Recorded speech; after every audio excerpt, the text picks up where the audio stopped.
आपण पाहिलं असेल की काल परवापासून राज्यभरातले सगळे BHMS डॉक्टर आंदोलन करत आहे। अध्यक्ष महोदय 2014 मध्ये आपण कायदा तयार केला, त्यांच्यासाठी आपण कोर्स दिला, कोर्स देऊन रजिस्ट्रेशन करण्याच्या संदर्भामध्ये संधी दिली आणि अचानक अध्यक्ष महोदय त्यांना ते रजिस्ट्रेशन बंद केलं गेलं। माझी अध्यक्ष महोदय माननीय मंत्री महोदयांना विनंती आहे की एका बाजूला बोगस डॉक्टर,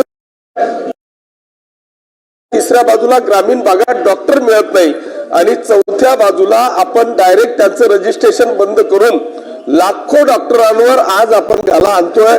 माझे अध्यक्ष महोदय मंत्री महोदयांना विनंती आहे की हे जे BHMS डॉक्टरांच्या संदर्भात जे धोरण आपण आणलेलं आहे ते आपण त्याच्यावर जो स्टे दिलेला आहे तो स्टे उठवून महाराष्ट्रातल्या गोरगरिबांचा डॉक्टरांना आपण न्याय देणार आहात का, असा स्पेसिफिक प्रश्न अध्यक्ष महोदय माझा आहे।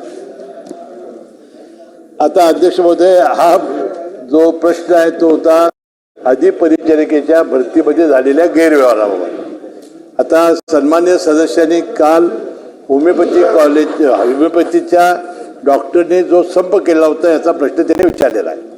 त्यांनी सांगितलं ही वस्तुस्थिती आहे, 2014 साली आपण कायदा केला, CCMP ही जर पदवी 1 वर्षाची घेतली तर होमिओपॅथी डॉक्टरला ॲलोपॅथीचं प्रॅक्टिस करता येईल काही प्रमाणात, अशा प्रकारचं रजिस्ट्रेशन द्यावं असं आमचं ठरलं। परंतु ॲलोपॅथी जी संघटना आहे मार्ड वगैरे यांनी IMA वगैरे या संस्थांनी फार मोठं ऑब्जेक्शन घेतलं।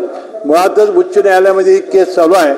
काल मुख्यमंत्री महोदयांनी याबद्दलची दोन्ही आणि आता हा प्रश्न आपल्या उच्च न्यायालयाच्या एका निर्णयावर अवलंबून राहिलेला आहे। त्यामुळं ॲडव्होकेट जनरलला याबाबतचं मत विचारून पुढचा निर्णय घेणार आहोत। काल त्या होमिओपॅथीच्या डॉक्टरांनी संप उठवलेला आहे, त्यांनी संप आपल्याला उपमुख्यमंत्री महोदयाच्या विनंतीला मान दिलेला आहे। लवकरात लवकर यांचा तोडगा आपण काढू। प्रश्न क्रमांक